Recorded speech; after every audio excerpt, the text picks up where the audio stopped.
This is Jim Giles, and you're listening to Radio Free Mississippi. And joining me on the telephone line now is Dr. Moshe Adler, who is the Director of Public Interest Economics. Moshe, thank you for joining us. A pleasure. What do you think about the proposed bailout of our financial institutions? Well, I think that the bailout is presented as saving Main Street. The argument that is given is that saving Wall Street will save also Main Street because the two are tied together or actually a mirror image of each other. It is argued that normal regular workers now own 401ks in which they have all this through their mutual funds. They anyway own these toxic financial instruments, so they have an interest in showing up these financial instruments on the one hand, and then it is said that because credit in the economy has died and lending has died and investors don't want to invest, there is a problem of confidence and uncertainty in the economy, and removing these toxic instruments will solve the problem. It's amazing how fast the government has tried to ramrod this bailout through, but the longer it takes, more people like yourself are coming forward to point out how fundamentally wrong it is. Do you think they're going to pass the bailout? Well, I'm not sure whether they are or they are not, but let me say that both arguments for the bailout that I just mentioned a second ago, both arguments are actually fallacious. It is not true, first of all, that most Americans own stocks at all, and therefore saving Wall Street will do nothing for them and actually hurt them in the way that I will explain in a second. The fact of the matter is that the majority of workers in the United States do not have a retirement plan at all, zero. This is the majority. So the majority of workers do not have that. Now, suppose that monetary wealth is just relative. I have $1 million. Do I have a lot of money or do I have a little money? It really depends on how much money you have. So I always like to tell people that the purpose of life is not to be rich. The purpose of life is to be richer than the other guy. Just having $1 million will not do you any good if everybody is a billionaire. Mm-hmm. So what happens is that this collapse of these instruments that were pushed to begin with in order to take advantage of the poor by charging them high interest rates, the collapse of these instruments would have realigned wealth in the United States, because it would have meant that poor people become a little bit better off, a smidgen compared to rich people. So it would have been a realignment of wealth in this country, but this bailout will not let this happen. So what you're saying is the collapse would hurt no one but the super rich.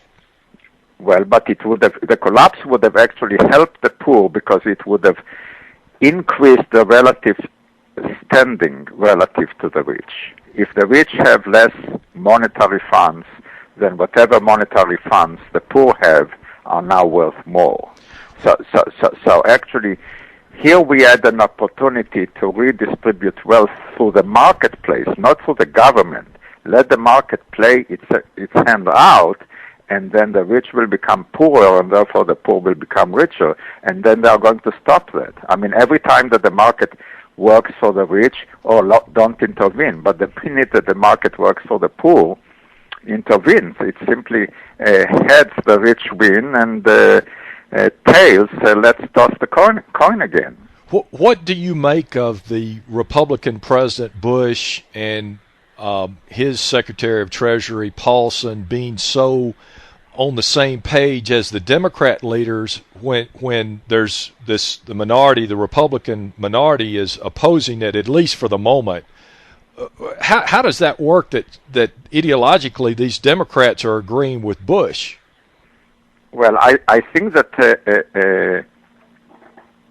there is some obviously ideological commitment on the part of Republicans to the idea of a free market, and like I said, I mean, in this case, actually, the free market would have realigned wealth to the benefit of the poor here. So I'm really chagrined that it is actually Democrats who are all gung-ho about, quote-unquote, doing something, because I want to say this will not, I mean, the fear is that we are told is that the drying up of the credit and the investments will dry up jobs.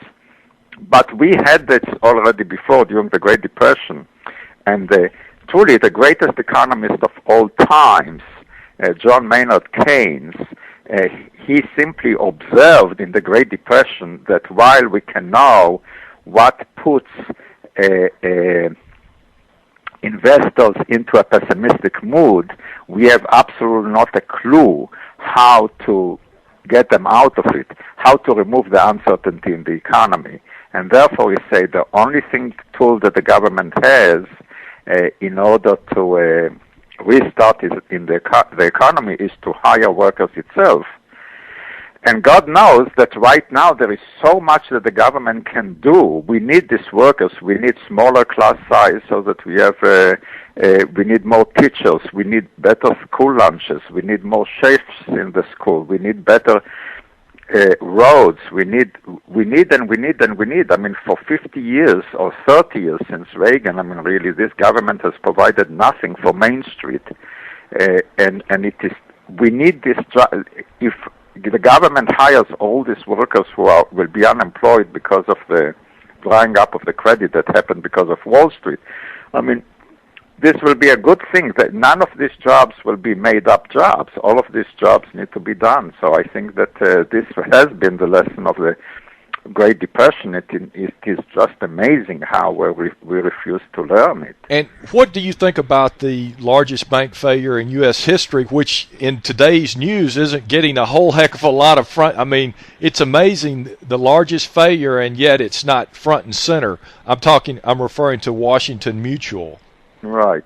I mean, well, I think that one good thing has to come out of all of it.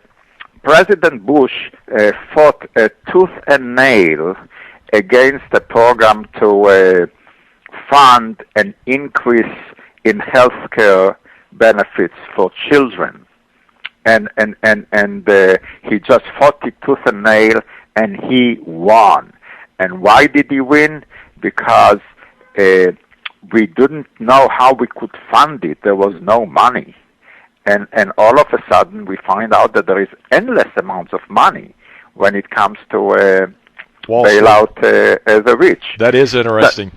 So I think that maybe this will teach us one lesson, and that is the lesson that we cannot have healthy children, the lesson that we cannot have adequate social security benefits so people can retire on them instead of having to give their money to Wall Street and then squander it away.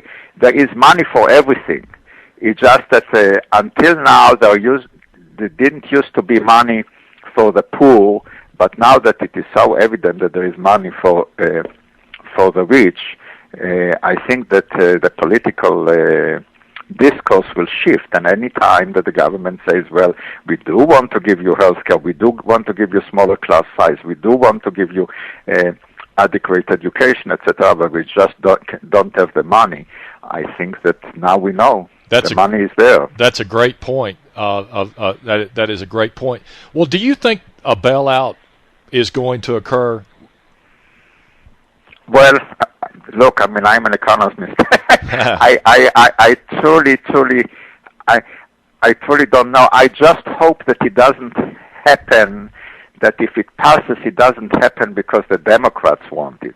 I mean, that will be, for me, a devastating blow. I mean, I don't know. I mean, I don't see how I could vote for a Democrat if it comes about because of them. That will be really crushing. And there are probably a lot of Republicans out there saying the same thing. If the Republicans back it, they might not vote Republican again.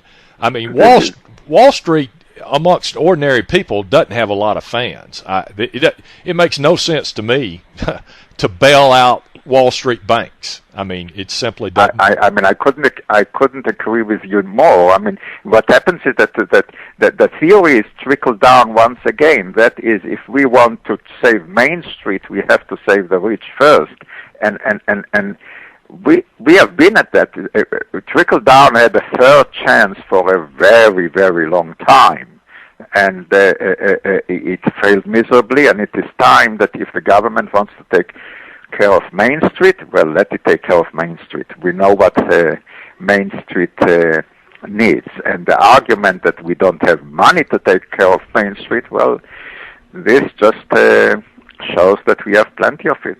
Actually, Bernanke gave a testimony before Congress, and he was asked by Representative Barney Frank, I mean, that's about a month ago, before this bailout, and even was a thought, and Barney Frank asked him, how much money do you have in order to take care of the credit problems? At the time, they were asking for $80 billion for AIG. So Bernanke said, I have limitless amounts of money. I can have $800 billion. And this is, of course, because they can print money. The point of the matter is that he was ready to spend it right away. The money is there. We just have to spend it, and this will restart the economy. If the government starts creating these jobs that we really, really desperately need, this will revive the economy. It will revive consumer confidence. I mean, this is my own personal opinion here, but I mean, I would tax the executive compensation over the last 10 years retroactively, because these people have always told us that what they're earning, they deserve every penny of it. And none of us believed it before, but now we know that they were lying. And I think that it's time to take it back. It's ours. Sounds like a good idea to me. I mean, a real good idea. I love your accent. Where were you born? I was born in Israel. But I've been here more than half my life, though. And you're in New York now? Yes. You make me miss New York. I once lived in Manhattan. Aha, good for you. But it is a pleasure speaking with you, and I'd like to talk with you again in the future. That would be a pleasure.